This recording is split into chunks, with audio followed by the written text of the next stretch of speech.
Hey guys, imagine Japan ripped apart by non-stop fighting for over 100 years. Lords battling lords, castles burning, and out of all that blood and chaos comes the Japan we know today. Stick around, this wild story is pretty insane. Alright, so, picture this. Back in 1467, Japan was supposed to be under the shogun in Kyoto, but that guy was basically a puppet with no real power. A big fight broke out called the Onin War because two powerful families couldn't agree on who should be the next shogun. It started in the capital and quickly spread like wildfire across the whole country. Yeah, armies burned Kyoto to the ground, and lords realized they didn't need to listen to anyone anymore. They grabbed their own lands and started fighting for more. Look, this kicked off the Sengoku Period, the age of warring states. Daimyo, these tough warlords, ruled their own mini-kingdoms and battled non-stop. Here is the thing. Old rules went out the window. Regular guys could rise up if they were good fighters. It was total chaos, but also a time where new ideas could pop up. That power vacuum changed everything, and honestly, it set the stage for some of the craziest comebacks in history. Pretty wild, right? Okay. So, for over a century, Japan was like dozens of little countries at war. Castles popped up everywhere as bases for these daimyo lords. Soldiers used spears, swords, and later guns that came from European traders. Battles could have thousands of guys clashing in fields or sieging forts. Yeah, alliances formed and broke all the time. One day you're buddies with a neighbor, next day you're trying to take his land. Real talk, peasants suffered a lot, but some got chances to become warriors too. Trade still happened in certain areas, and new farming tricks helped feed the armies.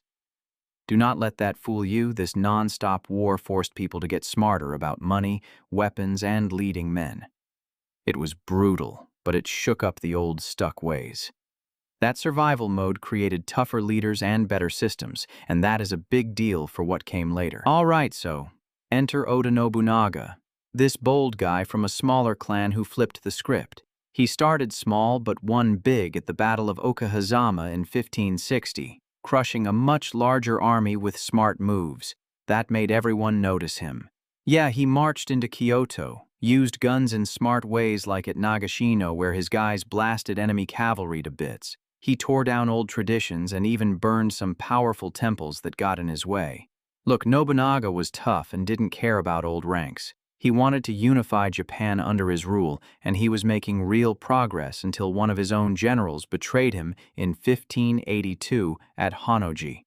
Here is the thing. His crazy drive and new tactics opened the door for unification. Without him, the others might never have finished the job. He lit the fire that changed Japan forever, man. What a legend. So here is the thing. After Nobunaga died, his smart general Hideyoshi took over.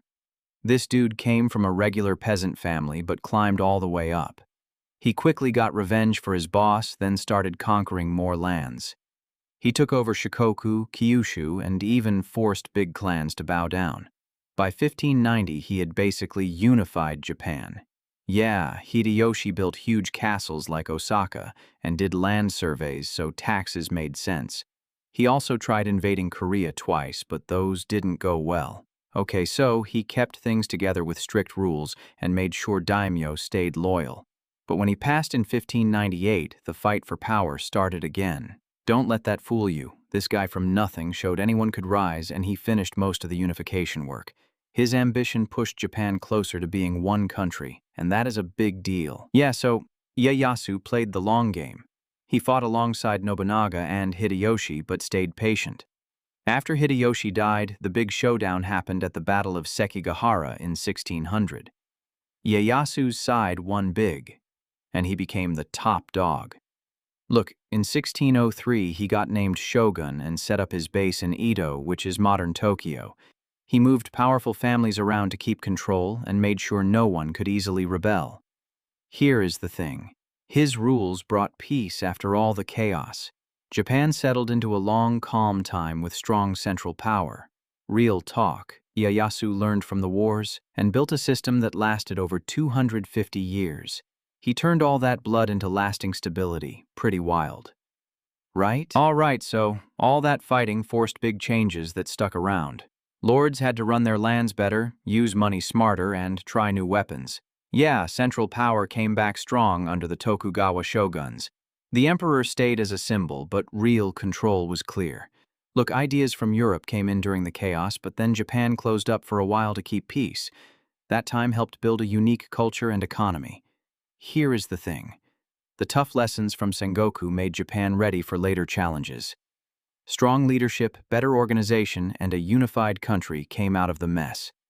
Do not let that fool you. Without those wars, Japan might have stayed split and weak. Instead, it grew into a nation that could stand strong. That crazy period basically built the foundation for the Japan we see today, man. Insane how it all worked out.